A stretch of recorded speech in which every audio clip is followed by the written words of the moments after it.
Hello, ladies and gentlemen, fellow Earth humans and lovely people, compatriots, welcome, welcome. We are live and we are so happy to be here. It is great. It's a great day. Happy Sunday, everybody. And we're here for a live on-air webinar with the incredible Emery Smith and the amazing Sebastien Martin. Welcome to the mothership, everybody, and welcome fellow co-hosts here on this stream. Well, thank you, Cameron, for getting this together as always and managing this live stream. I really appreciate your help. And with no reservations here, welcome, Sebastien Martin. How are you today? I'm doing great. Thanks, Emery. Thanks for having me again today. Yeah, no, I'm excited. You know, Sebastien and I have done some shows on Gaia TV, and I know Cameron's going to put the link up if you want to go log in and check that stuff out. It's phantasmically amazing, truthful stuff that he has endured and saved lives over his remote viewing skills with the CIA. Another great thing about Sebastien is he is definitely authorized and has been checked out, not only through Gaia TV, but of course, all of our background people. And, you know, he is the real deal. One of the things I love about Sebastien too was he actually remote viewed the underground facility at Kirtland Air Force Base in Albuquerque, New Mexico. I don't remember, it was around the time I was there, but we talk about all these great things on our show on Cosmic Disclosure on Gaia TV that you guys have to watch the whole series with Sebastien and I. We're not talking about that though today because we don't ever, you know, release information ahead of time because we want you to go to see it. Today we have a whole new story, and this beautiful story that Sebastian's going to tell is a story that I don't really know a lot about. So it's really nice to go ahead and interview him in front of you guys in the raw fashion that I do normally when I'm not have all the cameras on me. So Sebastien, welcome again, and why don't you tell us a little bit about yourself and working as a remote viewer, and, you know, who did you work for? Okay. So I basically started my life as a businessman. I was just doing like everybody else, you know, trying to make a living, and I was doing quite well selling honey. I was basically saw a marketplace for Manuka honey and then started to expand the market to North America. And I was very unique in that sense that I started off with organic Manuka products, and then I grew the business to the point of becoming a multinational. So I had offices in Canada, the US, England, and then New Zealand. So I was doing quite well, and then eventually I became too big and too fast, and so I had to find investors. And so I sold a portion of the business to investors in Mexico and the US, and then I still remain on board as chairman for 2 years until I decided to become public with my story, which was something that was so unknown to the rest of the world. What year was that, Sebastien? Can you tell them what year that was? Yes, so that was 2016. So in 2014, I sold a portion of my business, but my experiences really started flourishing in 2011. So I was having dreams and visions pretty much for all my life, but it became very, very, very significant around 2010. 2009, 2010, where those visions were plaguing my life, literally. I was trying to run a business, and at the same time, I was having visions that were waking me up at night, 3 visions per day, roughly on average. And I was living them. Like I could feel, I could, you know, I could hear everything. Everything was so real. And so it stressed me out because I developed anxiety attacks over those visions.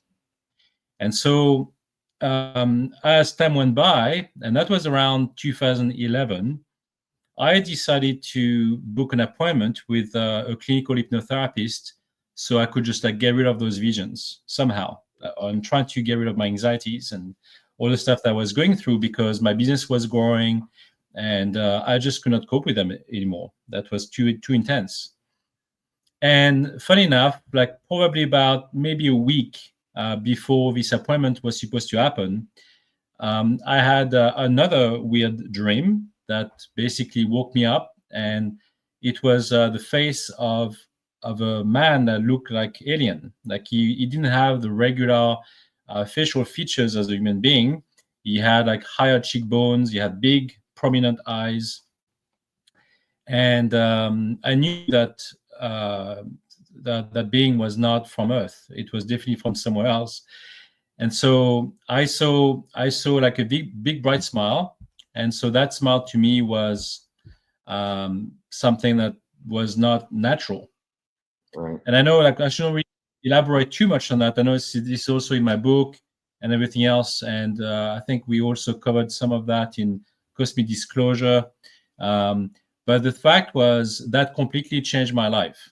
And so when I basically saw that being, I just was disturbed by it, because I went to work that day, and that was November 11th, 2011. Okay. So when I went to the office, I was by myself. No one was working there, and I was looking through the window, and I could see that being still. And so that completely, startled me to the point that was, I was like wondering what was going on in my life.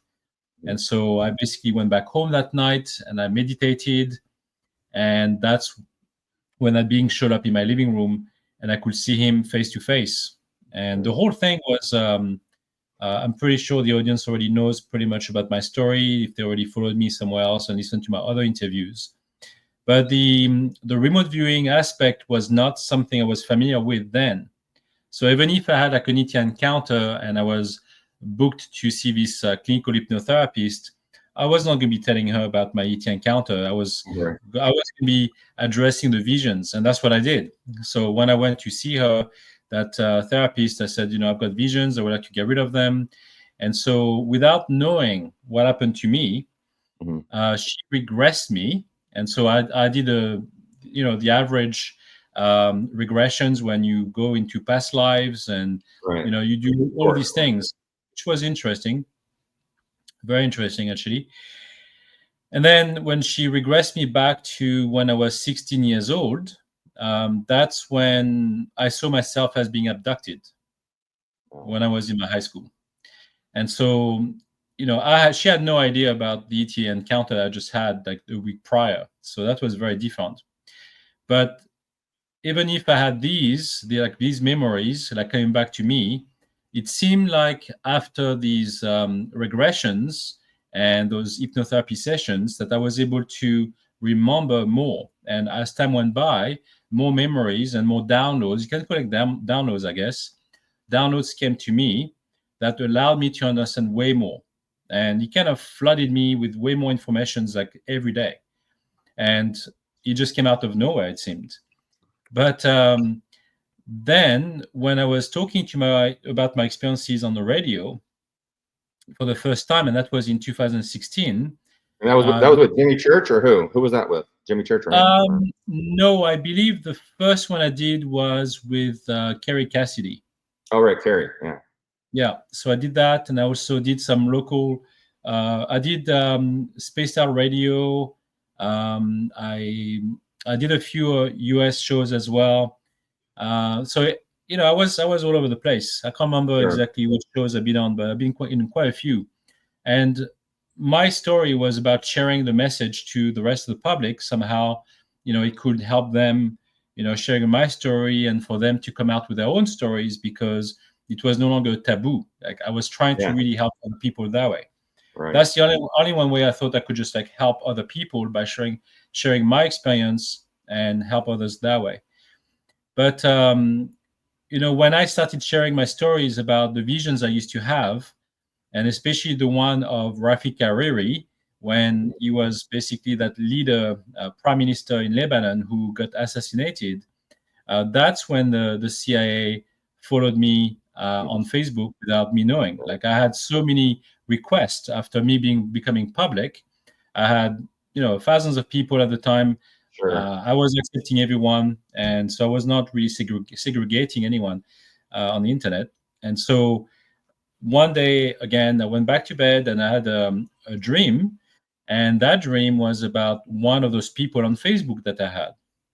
Right. And out of the thousands of people, I knew exactly who that person was and what she was doing as a job.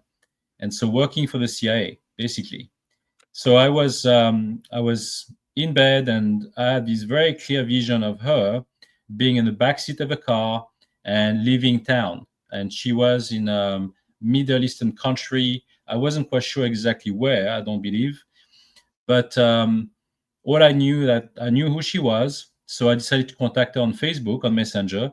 And I said, your life is in danger. I know what you do, and you need to get out. That's basically what I said. And I started describing the scene for what I've seen, and also the men I saw walking through the crowd, against the crowd, 3 of them.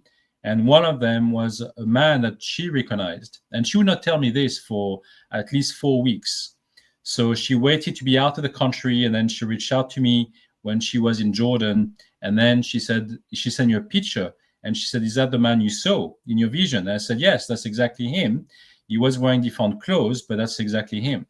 And so she said, well, thank you very much. And once again, she didn't say anything else to me for another few weeks again. And then she sent me, out of the blue, a newspaper article.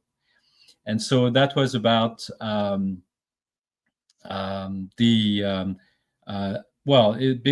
the assassination. I would say it's the killing, but the article mentioned that those 2 women jumped off a rooftop of a building in construction, and those 2 women were basically investigators. They were journalists, and I think they were looking into getting some money from the government, or the Jordan government, and somehow I think they just pushed the wrong buttons and they just got killed for it.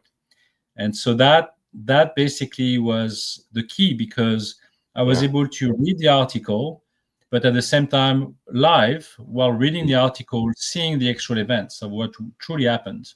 Yeah, it's truly amazing. I mean, the fact, I want the audience to know, imagine being a, top secret CIA agent, and someone's contacting you online through social networking saying, hey,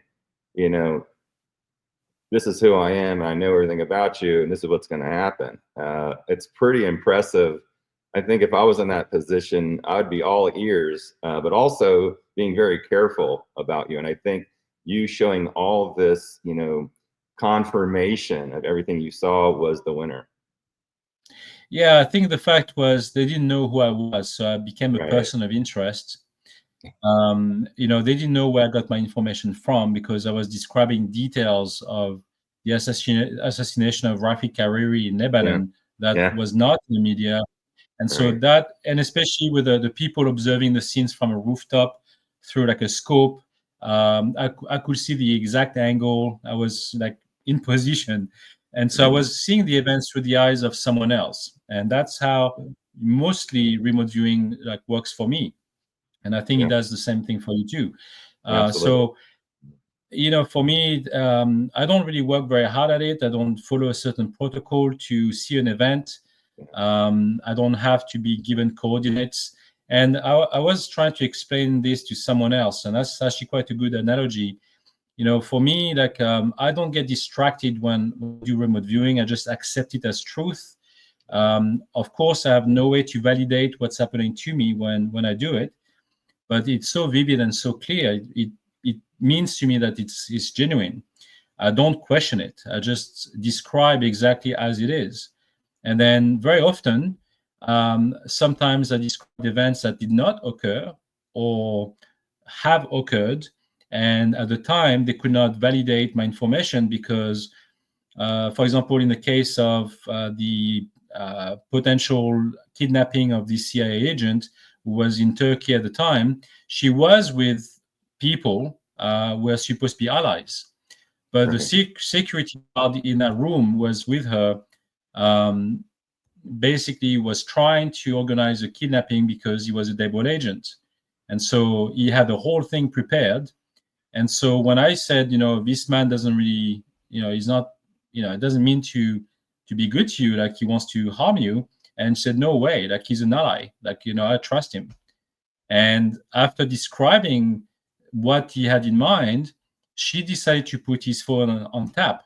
And then that's when she realized that he was planning to kidnap her in Paris and so on. So that danger that got removed as well out of the way. But there were a few things like this that happened.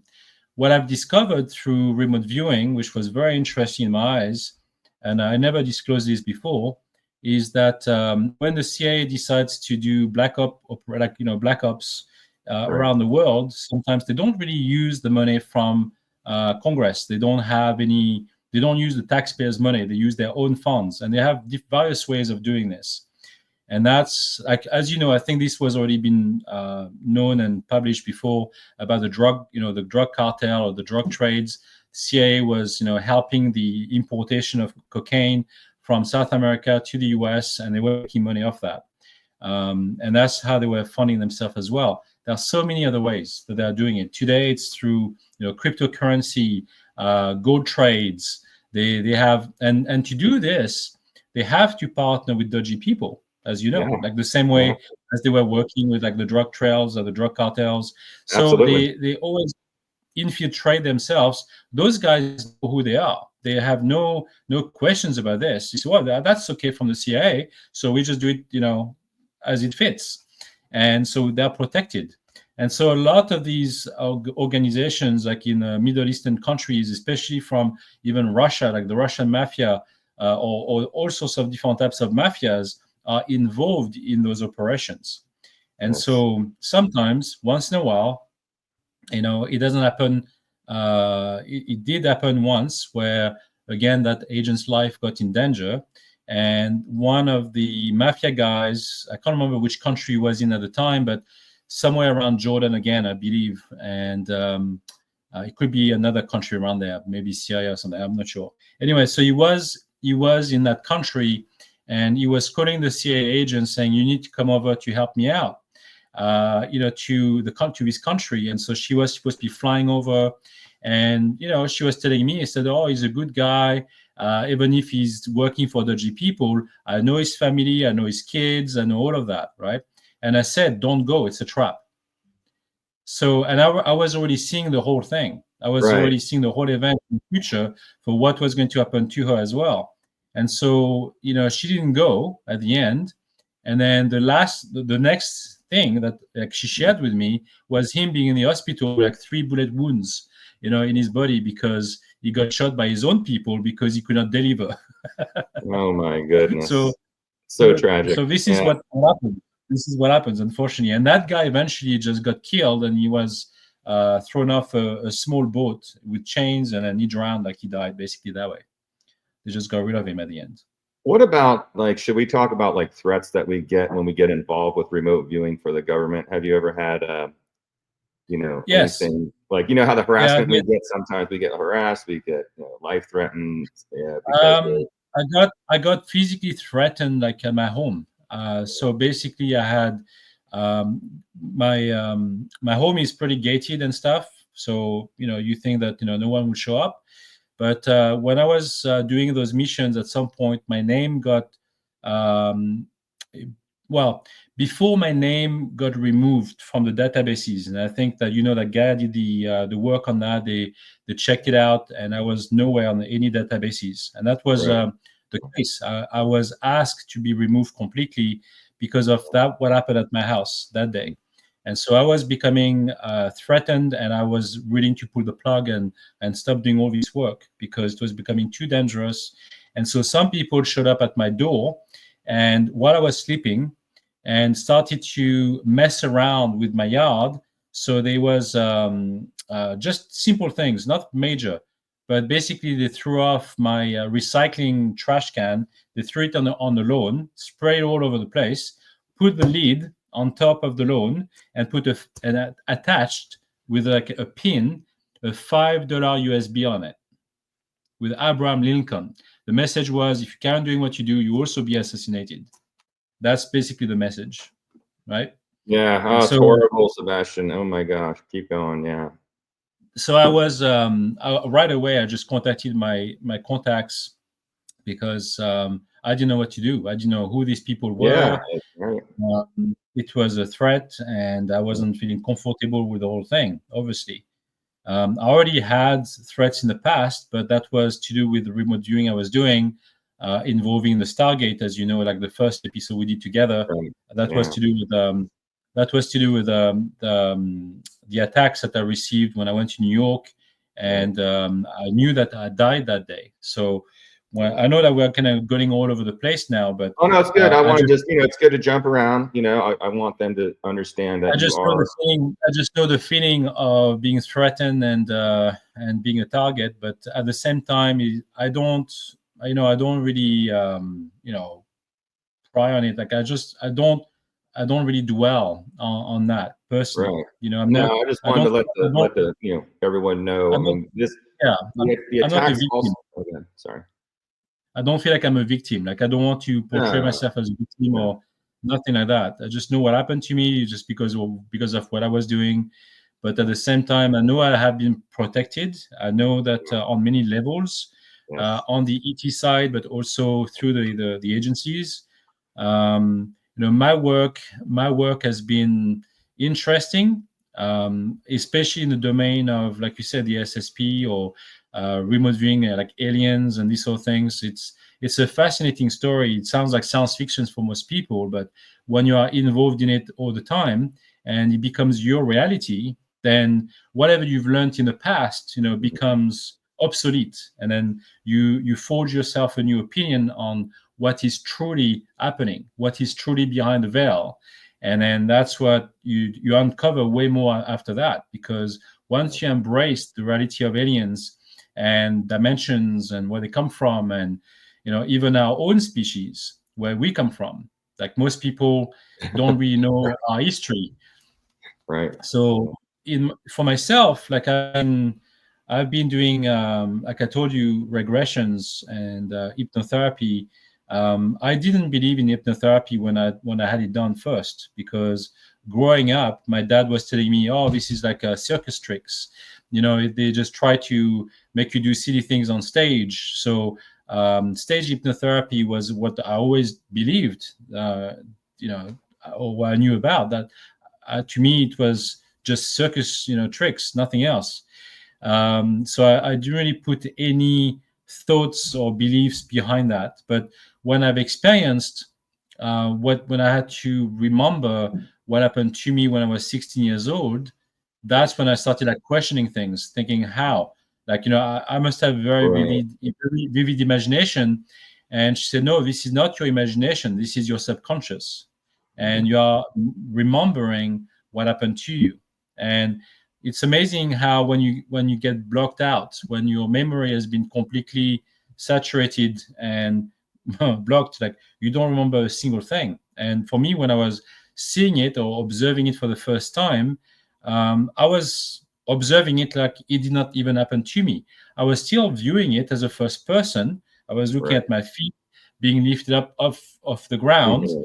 I wasn't even being scared, because I was just observing it as a first person. But at the same time, I felt remotely, viewing it. And then um, when I woke up, when I finished the session, that's when I started to understand the gravity of the situation per se, or Right. the importance of it, because there was way more information attached to what was happening to me, and that was to do with the aliens and my star family. Because while I believe that I was part of the Pleiadians or the Pleiades, more information got shared with me from my star family afterwards. And so I had an encounter in my living room. Sure, I didn't know who that person was at the beginning. It ended up to be my star brother, my younger brother in the Pleiades. And Right. then he basically broke protocol to reach out to me and to find out where I was on Earth. And he shared way more information with me. But this is the beginning of a long journey that I went on. And so for me, like, to be open to the idea of this, and I never try to close myself to these details, because as time went by, I was literally trying to piece all these informations together. So it Right. became part of the puzzle, and I didn't know what this part of the puzzle was meant to be. and it just kept happening and happening and happening. Right. Well, you're a true patriot to and a not only an American hero but an Earth hero. Are we doing And okay for? What was that? Oh, you cut out a little bit, Sebastian. Can you hear me, Sebastian?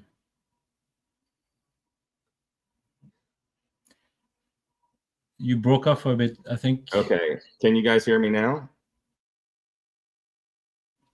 Now I can, yes. Okay. Let me know anytime someone it cuts out. Someone in the audience asked if we could talk more about the Stargates. Yes. So, well, first of all, I just want to say, since you guys didn't hear it, I just want to let everyone know, Sebastian is definitely an Earth patriot, United States patriot, superhero for the Earth and for the galactic extraterrestrials that are out there, working with them to help protect this planet. So thank you for your service, Sebastian. You are a true warrior in my book, and we appreciate you for all you've been through, and I've been through it, and we know how that goes. And thank you for sharing that. So I don't know if we could talk. Did the Stargate episode already air? Yes. Let's see. Did it? Okay, so I guess we can talk about it if it's already aired. We can. Yeah, we can. So what we're gonna do is we're gonna tell that story, or was that the story? That's the whole thing, or I'm talking about the guy, the CIA guy. Is that what you meant? Which one? The story we're going to talk about. Was that the story with the CIA guy that you protected from the gunshot? The story that we were going to talk about today. The one that we were going to talk about today. Oh, right. Yes. No, that was completely. That was someone completely different. So what we're going to do, Sebastian, what we're going to do is we're going to tell that story. And I know Cameron is tracking all the questions, and then at the end we're gonna go ahead and answer all these questions, and that'd be great also to go cover the Stargate, of course, one of our favorite things. So let's go ahead and get into this amazing story. Event. So while I was being vouched by Gaia and so on to do the episodes. I was also working with the Five Eye organization, so the 5 countries involved to share intelligence, which includes Australia, the UK, Canada, the US, and France is also involved too, by the way, but they are not officially part of the Five Eye organization, but they do share information. So I have been involved in missions with MI6 and even people from Pine Gaps as well, like working in Australia.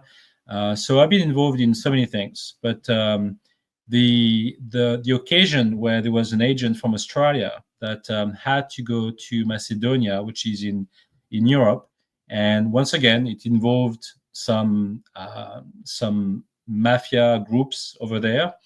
And so they have the same idea or the same agenda as the CIA or whatever. Right. However they can make the money, they do the same thing. So they just have different ways of doing it. But anyway, so that person went to Macedonia, and I had no idea he was in Macedonia, by the way. This was completely out of the blue. And I was having a scotch and a cigar with one of his colleagues at that moment. And so we were just like having a chat. And then all of a sudden I said, "Oh, where's Nick?" And he said, "Oh, he's in Macedonia." We called him Nick, right? So, and then he says in Macedonia, and I said, "Oh, I can see." I had a full vision of him being lined up with a bunch of people on a gravel pit, and he was being shot in the chest. And I described the people around that guy.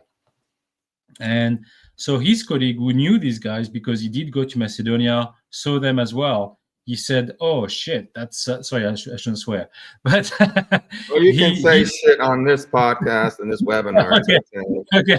So he panicked. Edit it out. So he panicked and he said to me, "This is basically he is in Macedonia right now. He just landed." And I said, "Well, his life is in danger once again." And he said, well, he's supposed to be meeting with his group of people, and he's supposed to be collected by one of the lawyers at his hotel bedroom to go to this meeting. And when I started describing the people, the guy next to him, while he was being shot in my vision, was the lawyer.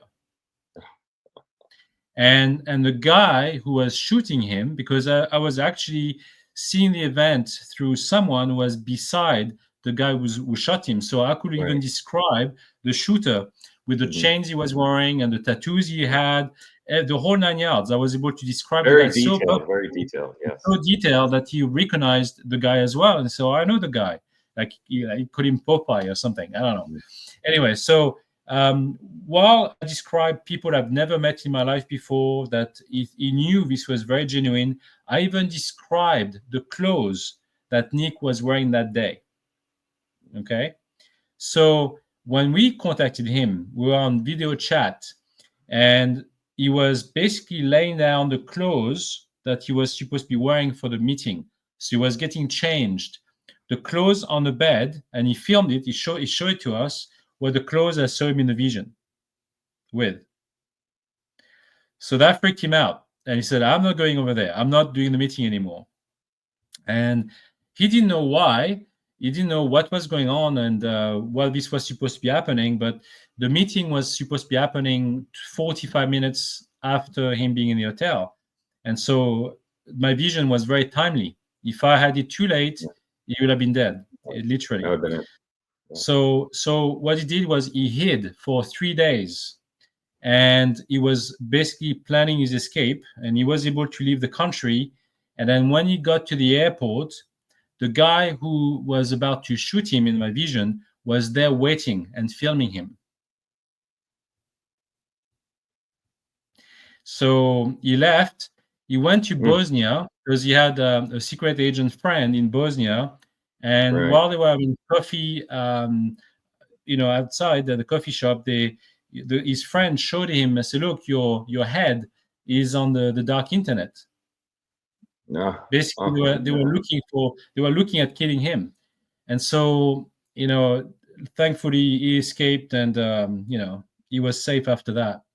So the whole operation just like went haywire. It's just it didn't happen. It was not successful, but they were basically, what they found out was like those mafia people from Macedonia were being greedy, and they were just trying to extort more money from them. And when the money wasn't coming, they were just trying to again, shoot him and kill him, because they knew that he had partners who were also involved, and that was kind of the message they were just sending off, to Australia. That's the idea. Right. Yeah. It happens a lot, everyone. Extortion, especially at high levels, and definitely the dark web is definitely a place that is real, that assassins and other people get paid a lot of money to go do hits.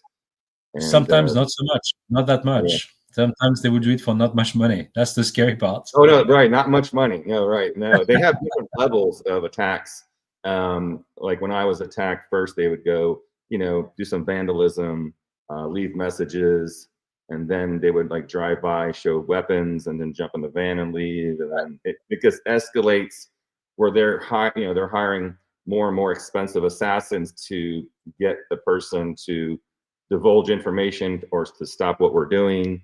And I totally get it. And then it usually results in a really bad situation. Where, the most vicious attacks, I believe, are the psionic attacks, where they can literally remotely access your body. They can kill you that way. It's so funny because I was reviewing the Lasseter files yesterday, and how even if you might not like believe that story is true or not, but the fact is, like, when this lizard woman is trying to speak to that guy from Sweden, and shares that she can communicate telepathically and can use telepathy to attack people and kill people if she wanted to, but it was forbidden by their laws.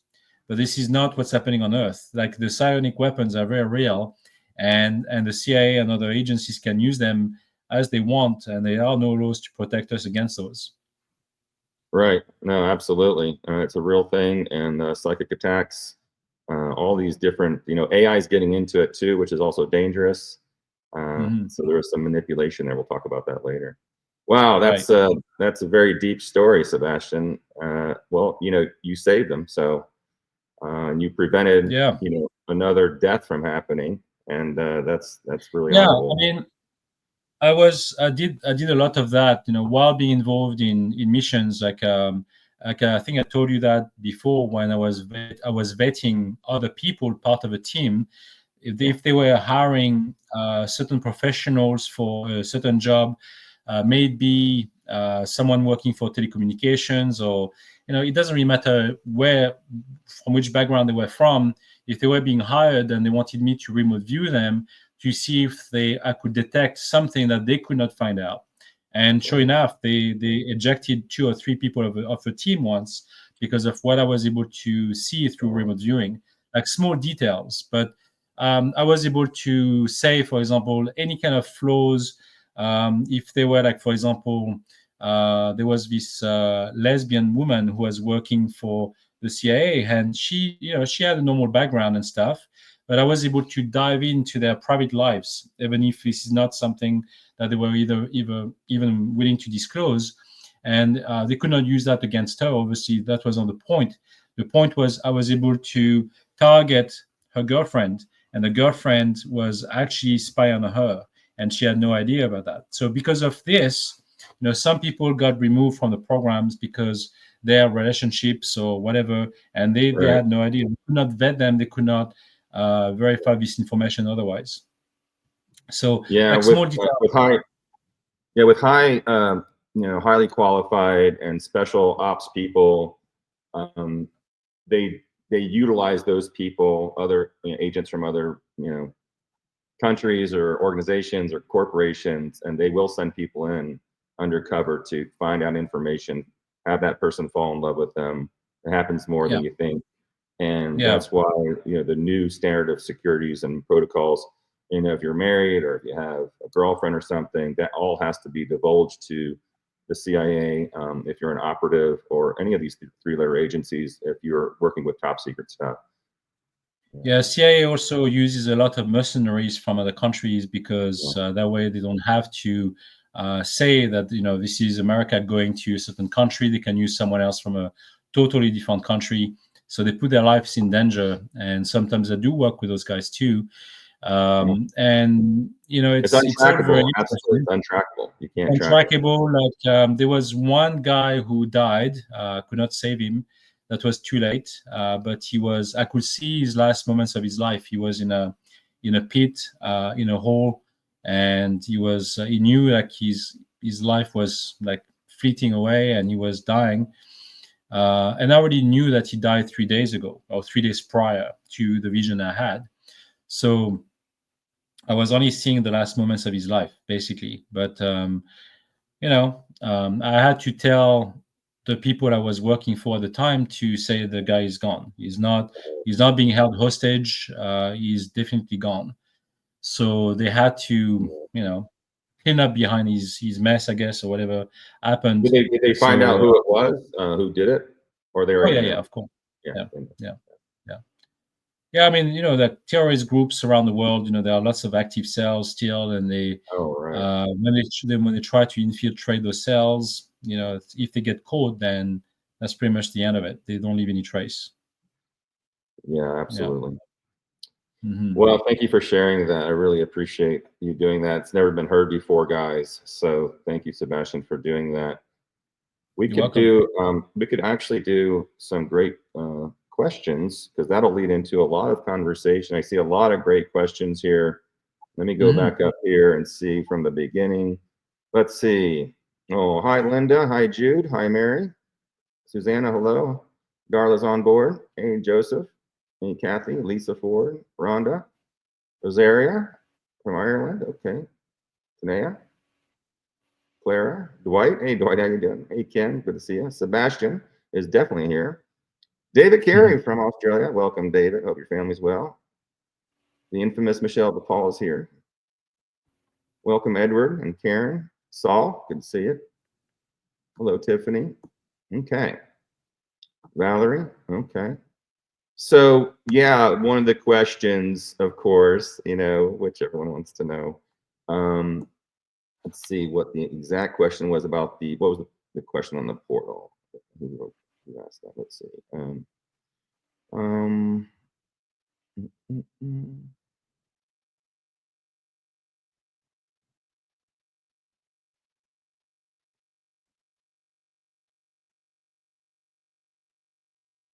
Dara is saying that she's using remote viewing every day to help finding your keys.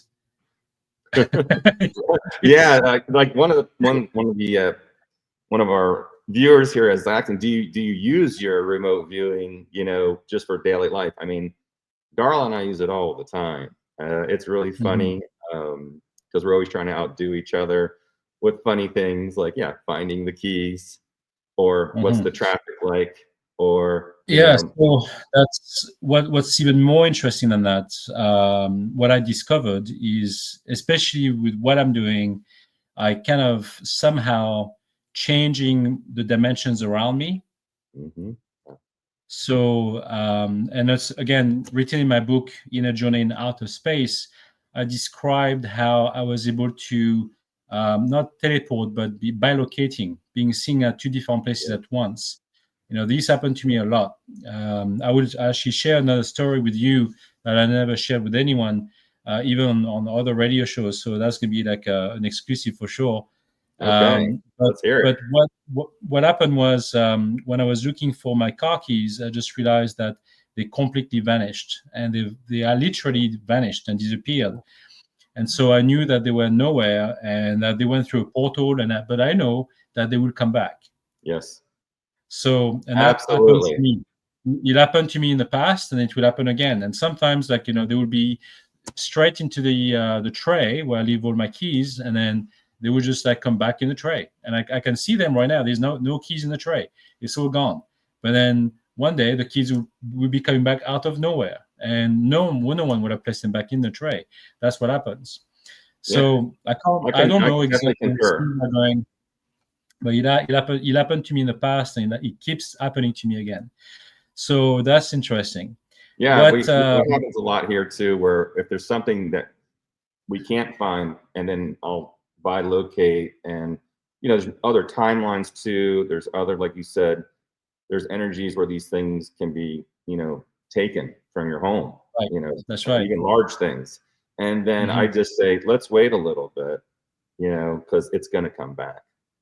Right. And it always does. It always comes back, and it is kind of it's hard to comprehend for most people, but if you understand that science of bilocating and also remote viewing other dimensions and other things like this, which I know Sebastien knows all about this, it really helps out with predictions and stuff. Now, I'm not a predictor of anything like that. I'm just a remote viewer, but it really helps out, and it helps you to tune into more than just remote viewing in the three-dimensional Earth dimension.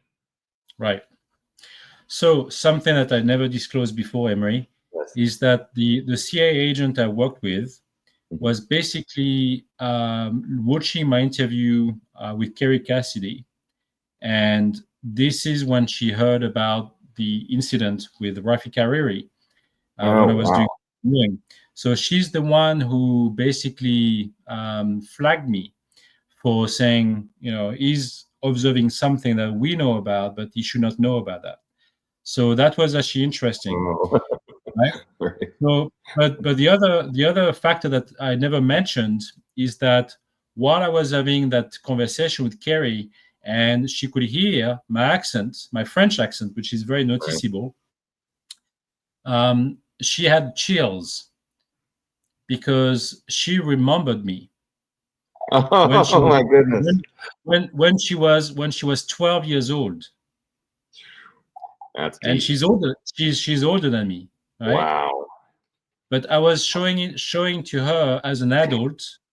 So listen to this story, okay? So this agent wasn't born in America, was hired because she was able to speak multiple languages.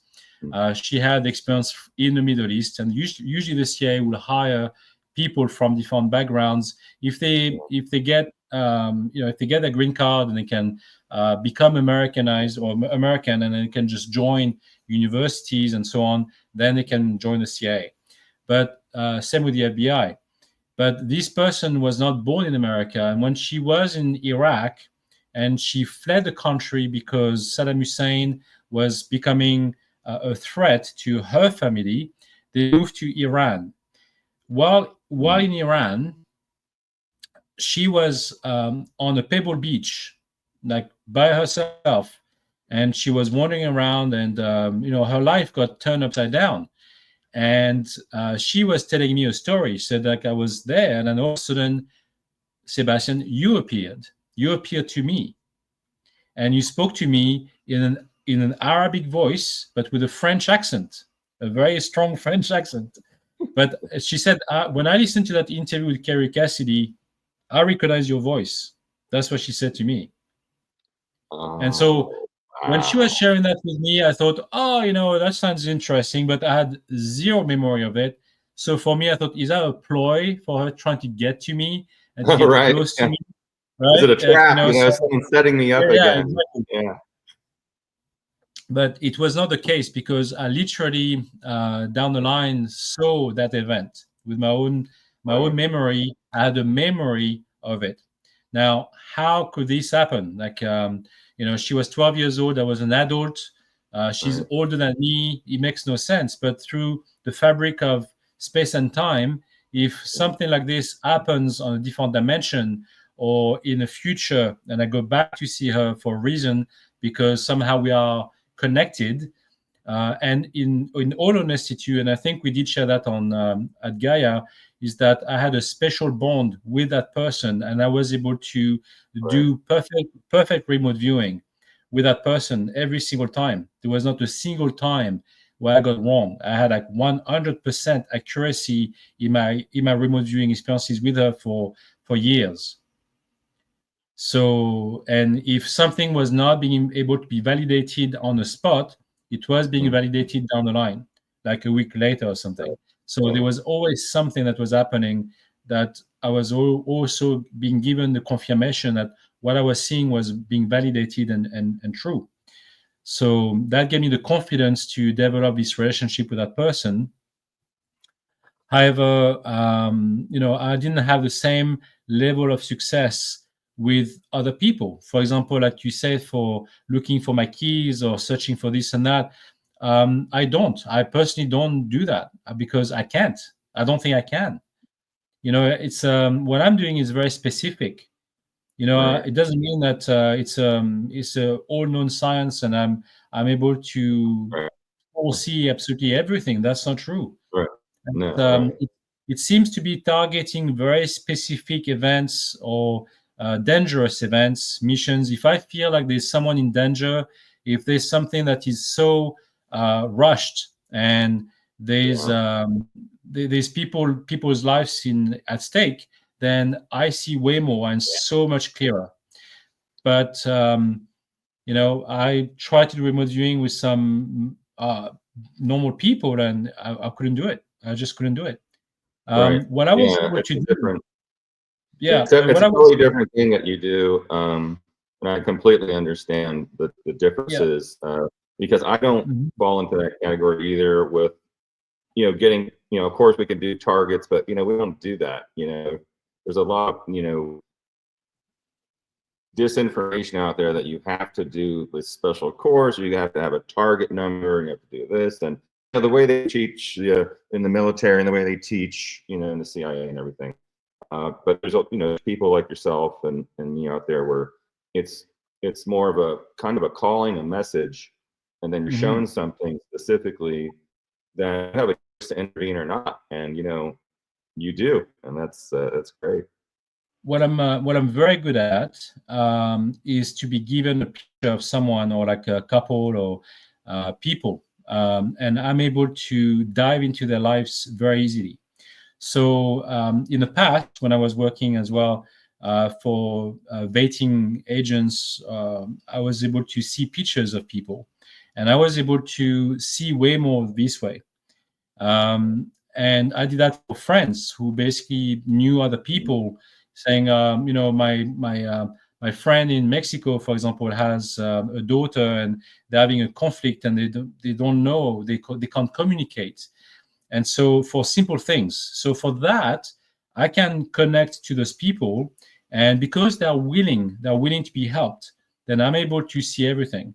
And so I'm able to man relationships by doing this. And we have Tanya, who is actually listening to us today from Ontario, and I believe that she Welcome, Tanya. understands Welcome. this principle, is trying to reconnect people and help solve issues between, especially like having conflict resolutions between people, because it's so easy, and it's so needed, because there's so many people who don't know how to communicate, and without using or resorting to like a psychologist and or counselor, you can have it done in a very simple way if you can connect the people together, and so they understand where they come from, and they can basically be on the same level, because there's a disconnect otherwise. I can easily do that. That's something that I had no problem doing for all these years, and I'm still doing it. And I found that very useful in my day-to-day life as well. When I meet people as well, I can still dive into their lives. I understand a lot, way more than what is being shared with me, and that's okay. And I don't judge. Yeah, and you're a really great person for that. I know I've just recently met you this year, but because of some of the classified private things going on behind the scenes, you really have a great compassion for the humans and what's going on in the world. And I'm really, I love you so much because you don't have any ego, and you don't try to push any agenda or anything. You always tell it how it is. You're very truthful, and it's hard to find that kind of person. I'm just Cameron, trying to share. Yeah, go ahead.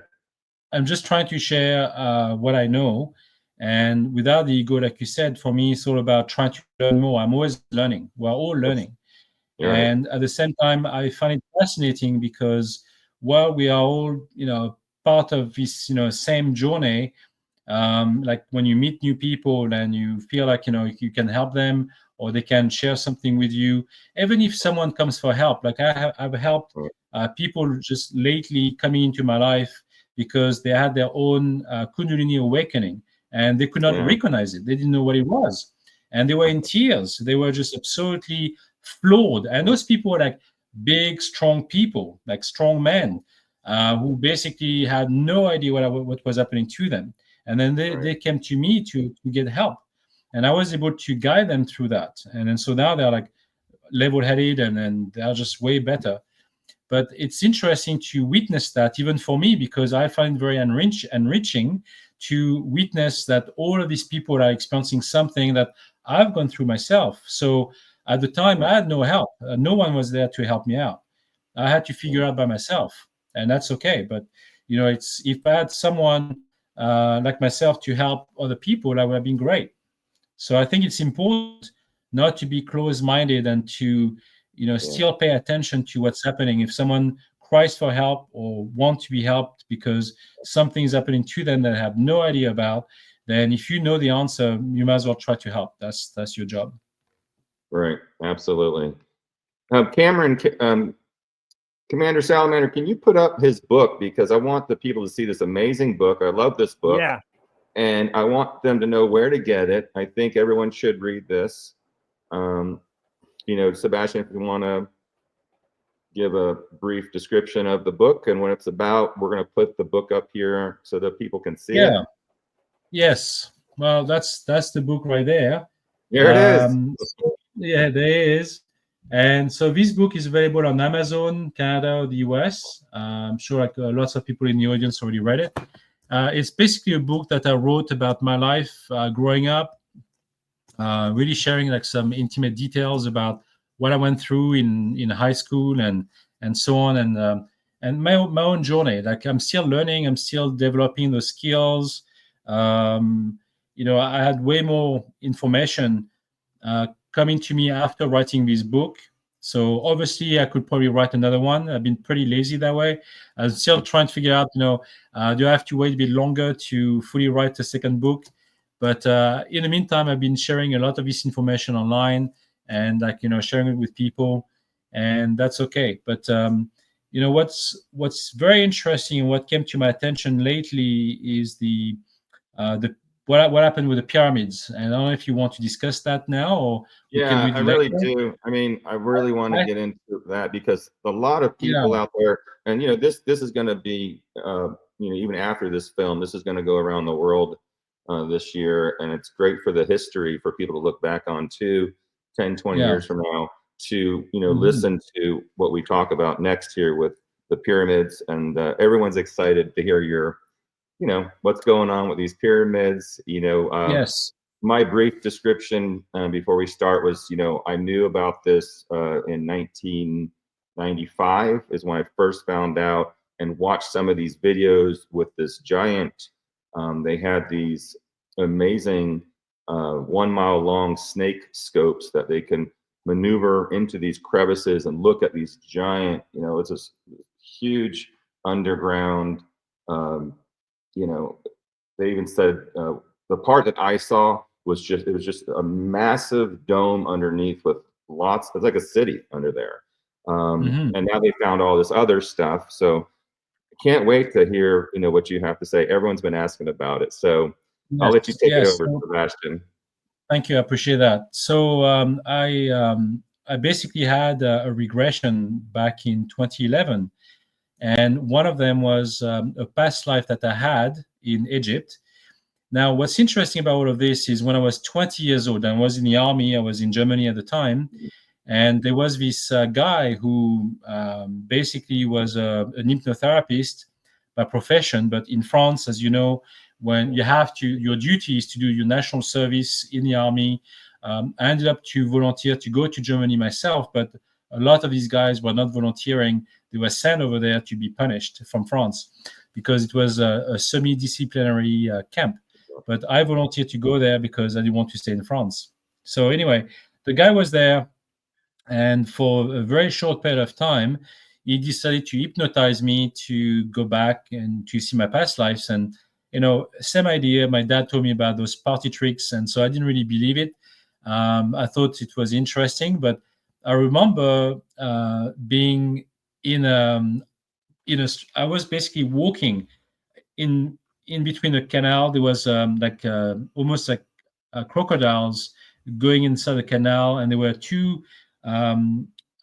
walkways on each side, elevated walkways. And I was walking in a procession of people, and I was being stabbed on the back. So I got killed from behind. So that was a very short moment as a past life regression. So when I had my visions and in 2011 and decided to be regressed again, that's the moment I was going to be interested in to explore some more. I found out who I was in that time. Why was I being stabbed? All of these things, you know, basically happened to me. And what's interesting, and again, I never really put two and two together at the time, but I saw myself working in a laboratory in Saqqara, so the step pyramids of Saqqara, which are like 5,000 years old or older than the Giza pyramids. I was underground in that pyramid working in a lab with two other geneticists, and we were working on those giant beings with animal heads. When we went outside, I could see those beings being alive, being standing up right next to me and looking up in the sky because there was a shadow cast on the ground. There was a triangle craft, like literally in midair and casting that huge shadow on the sand. And I knew that I was part of that abomination, creating those beings that are supposed to be gods, or that the future Egyptians were supposed to be revering as gods, and you can see them in the hieroglyphs and all of that on the walls in Egypt. So, but when I got killed, that was a few thousand years later. So I was already a few thousand years old before I got stabbed in the back. I was that same person. And I got stabbed because I created those abominations. And I was walking underneath the Giza pyramids, which is what has been discovered with those columns. right? And then those structures in the basement, like 600 meters down below, was you have like structures, but what I haven't found out yet is a water canal, because the water is important for any kind of conductors, and this hasn't been explained or described yet. But there's water running underneath there as well, and this is also man-made. This is not naturally found there. So they created a whole space to create those Tesla coils that are going all the way up to the pyramid, which at the time also had a metallic dome. And so that was a massive generator or electricity generator. And, people were just saying to me, oh, obviously they were doing that for their own people. I said, no, I think that this piece of technology was not used for humans. It was used for the aliens. The aliens created it to regenerate their crafts because they were stranded. And once the job was done, they left. And so they left all these people behind without instructions. And so that's the reason why the pyramids today are not in a state of working order, because the people following those aliens did not follow through. They were not able to use those pieces of technology. And so, like what most people will do, they would just dismantle it. They would just take pieces of it and to use it for their homes or whatever it is. And so they, unfortunately, it got lost, and there was no history associated with it because no one wrote about it. And so the pharaohs that stayed in place came forward as being the messengers of God, so they were the replacements of those aliens that left. And so they decided to even shape their heads in a conic shape, just so they could look like them. But it doesn't mean that they were related. They were just human beings like anybody else. They were just trying to mimic what they were, following through. And so people revered those pharaohs as gods too. Sure. And so the traditions carried on, but that's pretty much what I believe.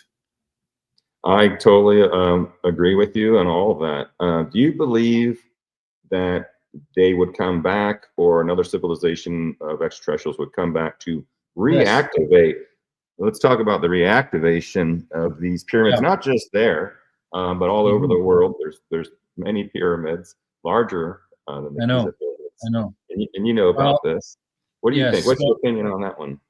I believe that the aliens, so that's what's interesting. When you think about the species interacting with us for maybe like hundreds of thousands of years, like, we talked about the Anunnaki creating the Dark Pyramid in Alaska, that was created over 200,000 years ago. That's basically what we are referring to here. Like, we are looking at human evolution for the last 700,000 to 800,000 of years, and we are the 6th or 7th stage of evolution from what those beings created.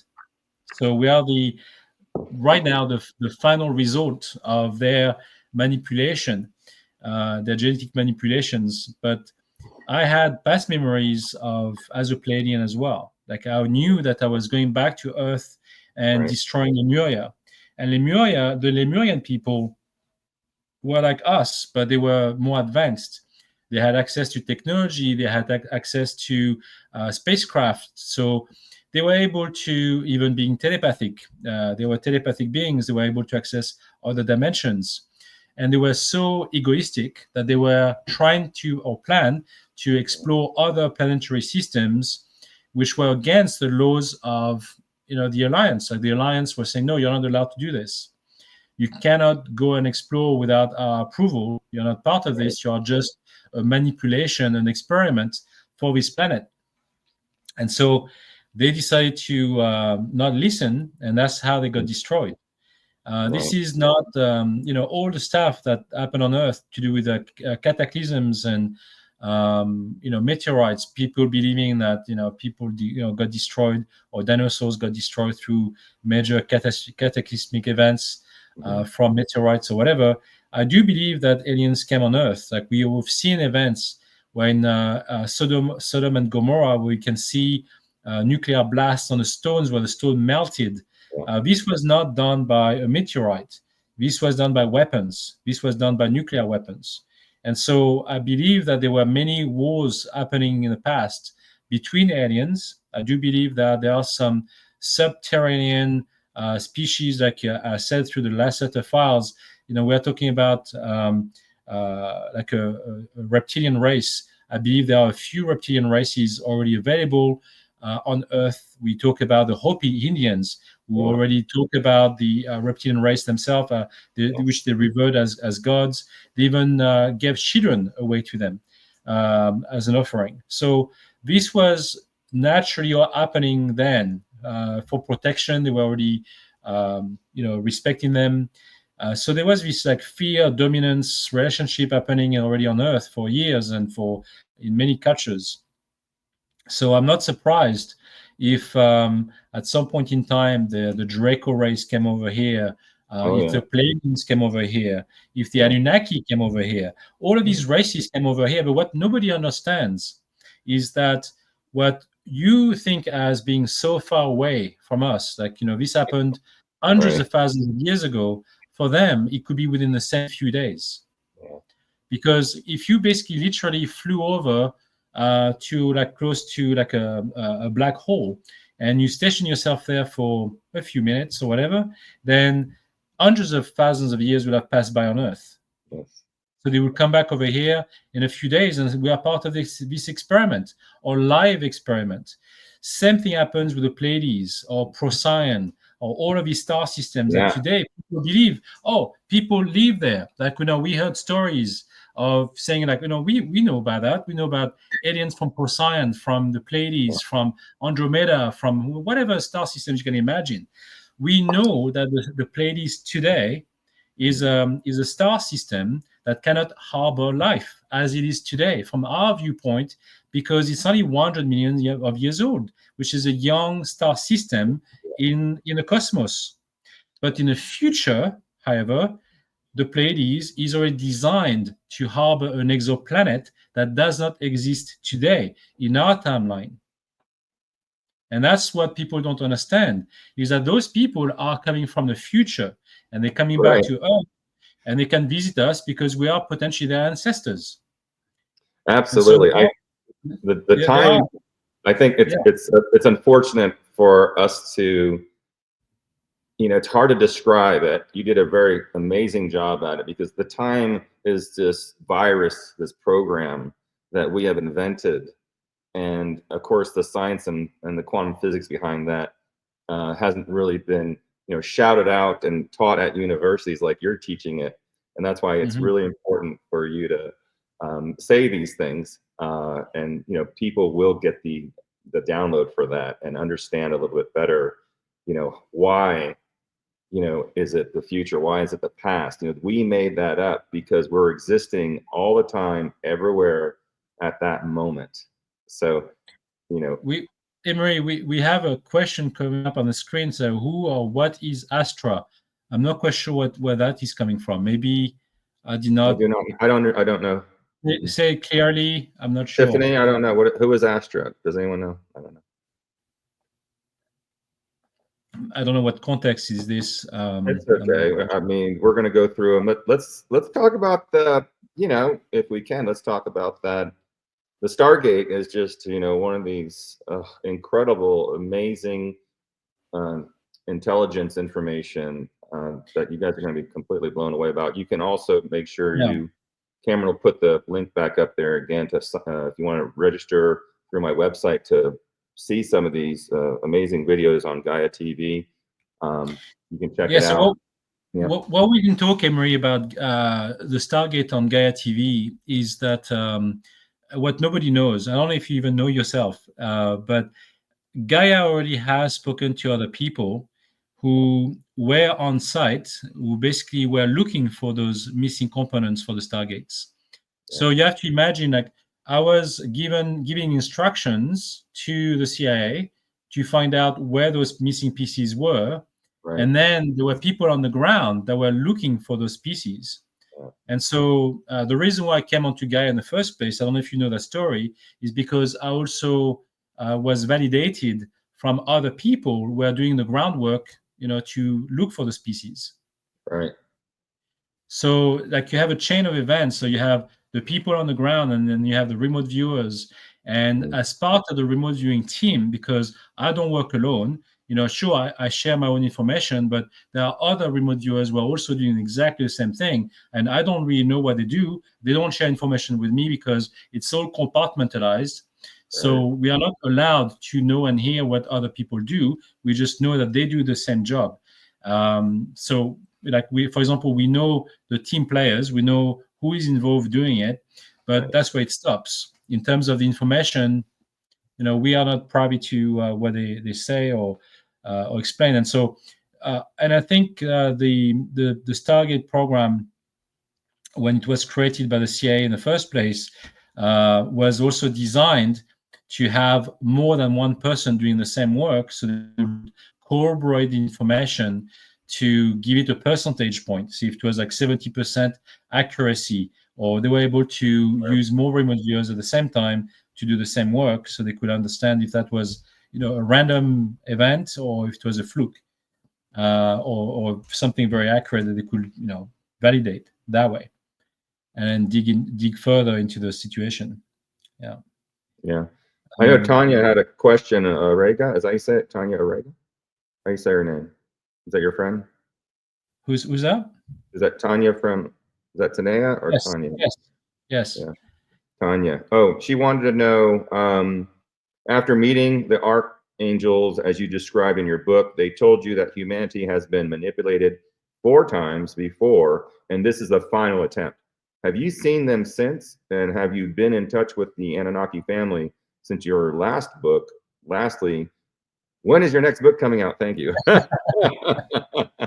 Oh, thanks, Cameron. Yes. You put it up there. Great, Cameron. So the archangels indicated to me that our humanity, the way they see it, has been manipulated 4 times. But this is what I understood down the line is that the archangels, especially the beings that came to me, meant that they were also involved in the creation or the manipulation of humanity as well. So they're not like as simple as angel beings from source. I do believe that they were ETs themselves, because they had an influence on how to change our genome on the planet. And so on top of that, so themselves were in charge of changing our genome 4 times. And then there were other alien races like the Pleiades or the Anunnaki people will also change our DNA to make us who we are today. So these attempts over time, basically span in the last 800,000 years. I don't know if you can corroborate that or have that understanding, but that's what I believe. I believe that everything happened in the last 800,000 years. And so yes, over time, I agree. I agree with that. Last 1,800,000 years. I also agree with the Anunnaki. They definitely, I definitely have proof of that. They've definitely manipulated the DNA, along with other extraterrestrial civilizations, as you said. So yes. That's definitely, the Nephilim too that you read in the Bible and Anunnaki are kind of similar. Right. What you're hearing about. Most people don't talk about that. I do. I have direct contacts with that, and contacts and context with all that information. I have been involved with that in the past, so I can wholeheartedly say it's true. Yeah. So what I've been told, Tanya is asking.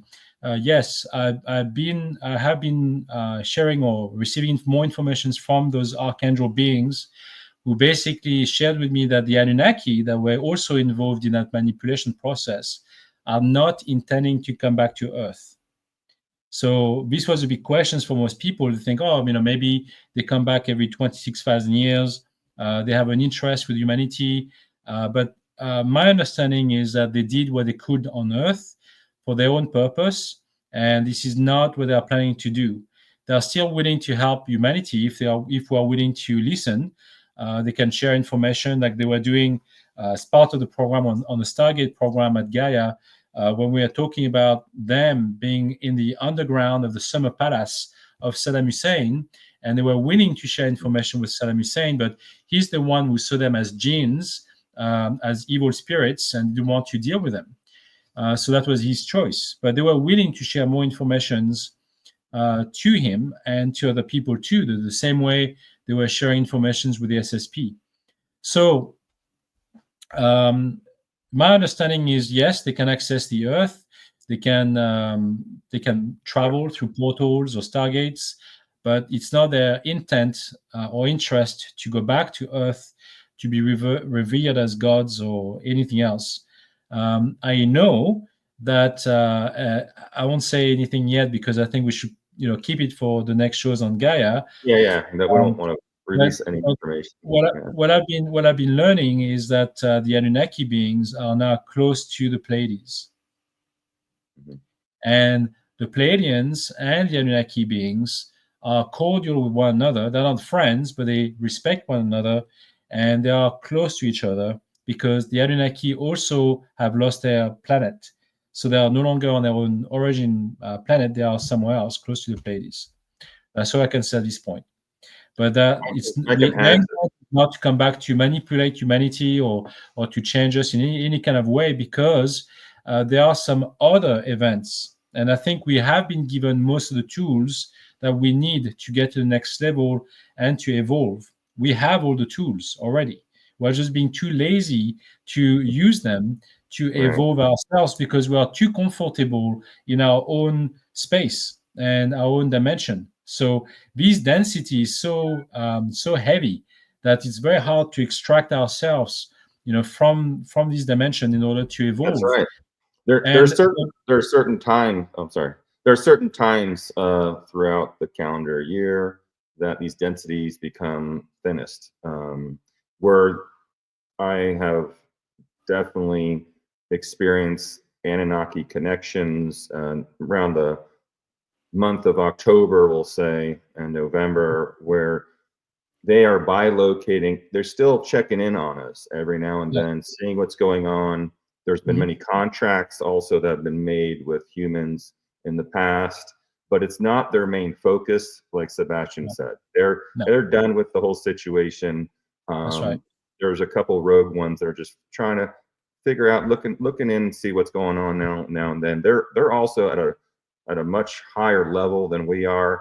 A lot of these, like when Saddam saw the light beings, these are extraterrestrials that have the ability, fourth, fifth dimensional extraterrestrials that can change they can look like anything and they can look like light. Like if we were going into the fourth, fifth dimension, we become light too.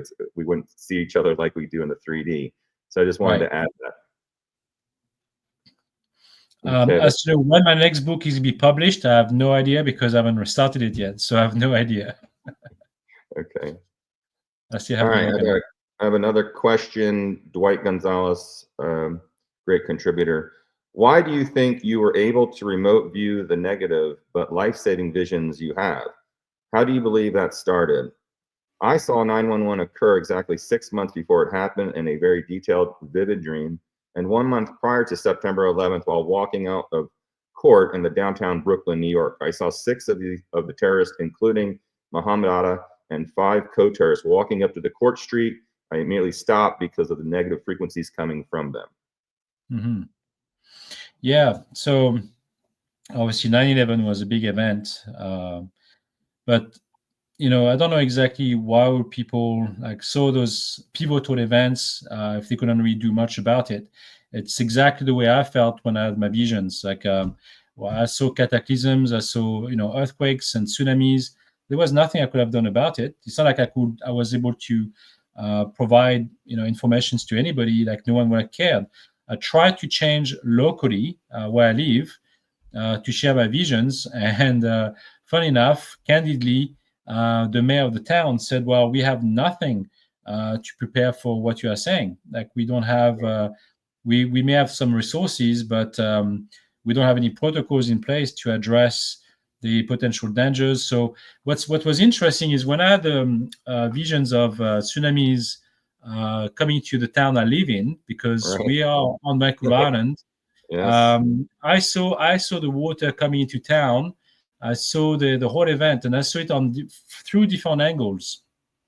So for me, I was able to see the level of the water too, and depending on the elevation of the land, the town hall was able to validate that the water level will be exactly at height compared to downtown, where I live, like the city of Duncan. And so they were thinking, well, that's too accurate to be a fluke. So they looked at the data, and they just realized that the tectonic plates are basically pushing each other and going towards the mainland. And now they are basically on the east coast of Vancouver Island. They are no longer on the Juan de Fuca Strait, where the tsunamis could happen in the future. But no, now it will happen from the mainland or in between in the bays. And so the wave will come from there, going through the Cowichan Bay region and then into town. And so they actually changed the dam for the riparian areas around Duncan to protect this area from potential flood in the future. And Fantastic. they did that based on the visions I shared with them. They somehow found a way to make it happen because it made sense. And so now, like, we had already like a few earthquakes, small ones. We had like 3 in a month, like almost once per week, which may seem like insignificant for most people around the world, but we haven't had like an earthquake here for the last 10 years, like a small one even. So now when you have like 3 in a month, it's becoming a bit weird.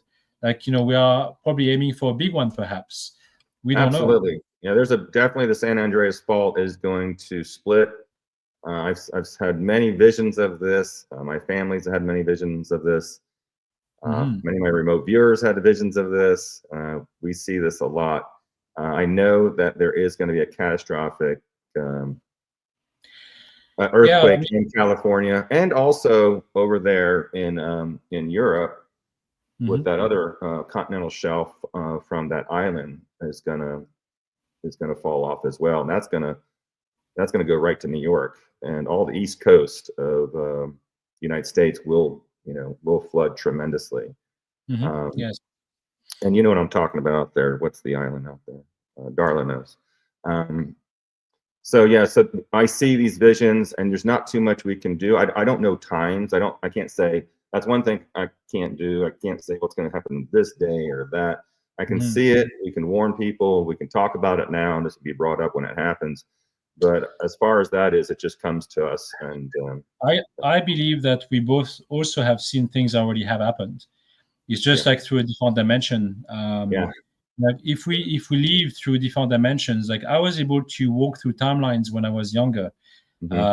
Just like when I had my experiences recently, like in 2011, and then as time went by, I was able to understand that some of those visions were real, and some of those visions were not happening because they were happening in a different timeline. And so, absolutely, the timelines. Oh, go ahead. When we have them jumbled in our heads because we can only comprehend so much, we believe that everything is going to happen because that's how we see it. We don't differentiate what's going to happen or what could happen and what will happen on the different timeline. Now I know the difference, but at the time I didn't know how to differentiate them, which is why I had so much anxiety over everything. Because I didn't know how to segregate what was real and what was not, in my dimension. It's such a good point you brought this up, Sebastien, because just because you think something is going to happen or you believe that, the timelines, and I've crossed timelines many times. I've actually gotten trapped in timelines. I had to come back to this one because it was just, I had to get the fuck out because it was going to be a bad situation if I stayed. And it's really, it's so hard to describe. But you can be sitting here right now and a timeline switches just ever so slightly and it avoids something, or all of a sudden it's even worse here for you. Maybe you're caught in a tsunami, maybe you're caught in a divorce, maybe you're got in a car accident, and there's ways that you can time jump. I know this is like movie stuff, but it is real. And this year, I've time jumped. This past year, I've time jumped the most I've ever had in my life, going through different timelines and experiencing, saying, wait. And then when you recognize the timelines is when you have ascended into a version of yourself of complete awareness of how everything really does work. And Mhm. that's where the anxiety, like Sebastien said, just kind of flows away, because you're on a path of many paths that you're creating for yourself. Like you guys have created this webinar, you know, Right. and it's a very beautiful thing to think that you're creating this disclosure. You're creating myself and Sebastien here to, find out information and education on this kind of information. So these timelines, like I said, the dimensions are there. New timelines are created all the time, every second, even though there's no time. And Mhm. it's inside remote viewer joke. And at the same time, you can, alter, your timeline. All Mhm. up to you. And what's going to happen now, the earth is kind of splitting in two, and it's pulling away, and it's forming its own timeline. And Right. there are going to be people that are super aware, super cosmically advanced, hybrids and regular people that are just more aware than others. And that is where, if you're ready for it, and you're taking care of yourself, you're going to go with this new timeline. And the old Mhm. timeline, and all those people that are not so much aboard, let's say we call them eight balls. Sometimes they have pure black eyes, and they're just no souls, Mhm. and they're just kind of there. And others that are just their first time around here on planet Earth, they are kind of going to stick with that until they get to their level of consciousness. But the split Right. is happening right now. So there's a lot of Mhm. discomfort. There's a lot of people out there experiencing a lot of emotion. They're experiencing, different things in their meditations, their physical body, Yeah. emotional body, Yeah. astral body is going through massive changes. It is very painful Mhm. sometimes, but you have to embrace that as well, and just be aware. Hey, no, this is what's going on, and this is Yeah. part of that whole ascension process. Exactly. And at the end of the day, like what I was trying to explain at the beginning, for remote viewing, is I was doing meditation and transcendental meditation since I was 8 years old. So for me, it's like second nature.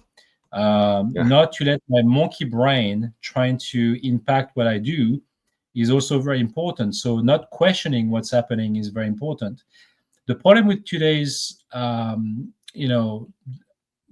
basically people's lives are so plagued with so many different things that they get so distracted. And internet, like the video games, like for kids nowadays, is becoming way worse. Like ADHD is rampant around the world because of the distraction that those games create and changing the vibrations and the waves in people's brains. And so what I've discovered, what I know of, is that the aliens have a different sense of reality as ours, in a sense that when they think of something, it materializes in a different dimension. So what we think also does the same thing, but we just don't realize it. And so we don't pay attention to any of these small details that may have a huge impact on other races and even on ourselves and our alter egos.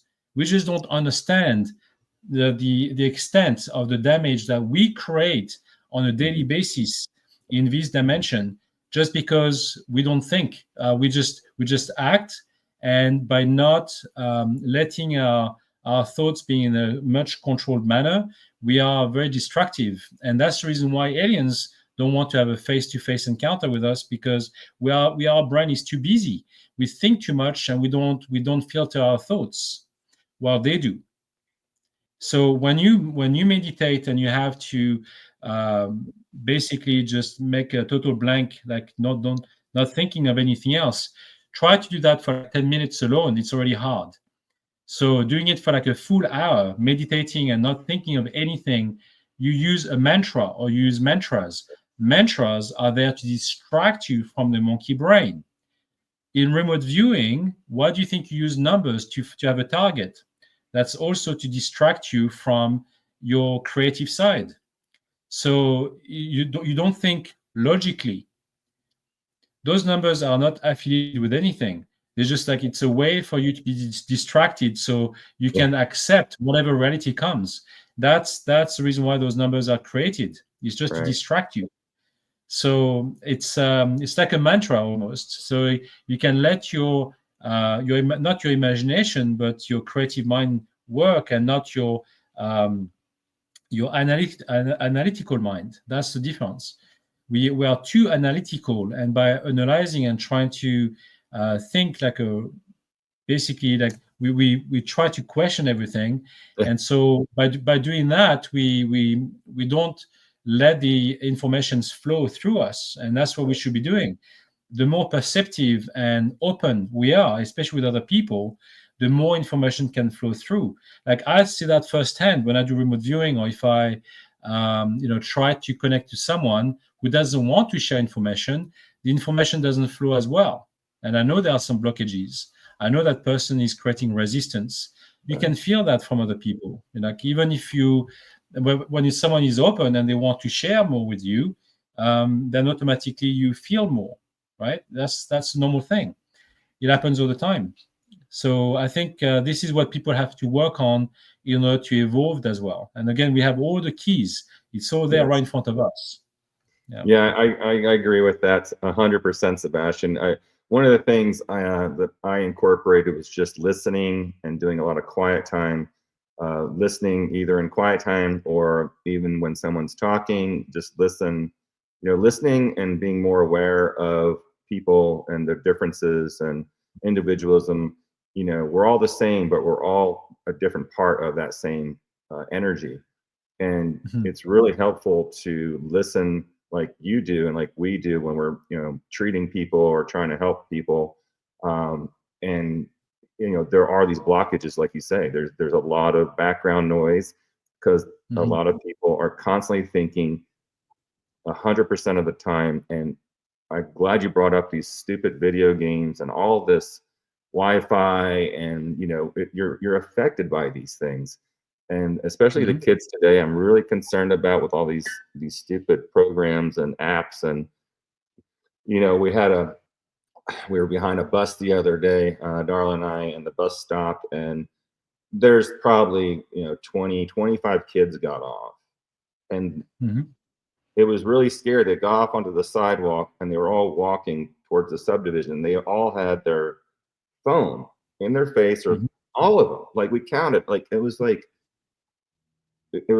looking at a program civilization that you would not want to be part of.